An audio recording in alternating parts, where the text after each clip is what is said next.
Hey y'all, Tad from Marketing for Hippies here, and today's video is for all of you who are feeling stuck around, should I do this project or not? Should I take on this initiative or not? This came up during one of my puttering sessions, information on those below, and they were struggling with whether to do it. And so there are two questions that I was just asking. Number one is, where are you at from 1 to 10 in terms of, I want to do this project? Because if it's a 10, well, yeah, then probably do it. But maybe it's, and if it's around 2 or 3, well, don't. But sometimes it's somewhere in the middle, and that's where people are usually at, where they're struggling. It's like, it's maybe a 6 or a 7. So if you're kind of leaning towards it, but you're not sure, and the first question is, where is it from 1 to 10? Just clarify. It's like, okay, that's a 6 out of 10. Then the next question becomes, what would it take for it to become a 10?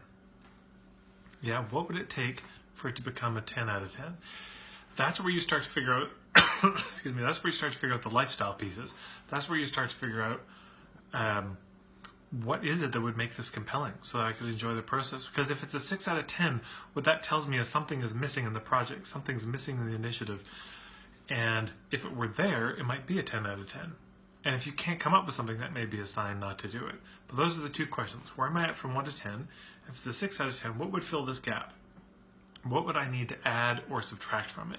So it might be, if I could do that, but not have to be locked into a certain schedule, but be able to do the work whenever I want, it would be a 10. Or, yeah, if I could do that from a different location, it would be a 10. Or if I could do that, but not have to ever talk to anybody. Or if I could do that, but make sure I'm in constant contact with people, that'd be great. Or if I could do that and you get the idea. There are a lot of things that you can change it, and it's a good question to ask. What would it take for it to be a 10? And my guess is that's mostly around issues of lifestyle.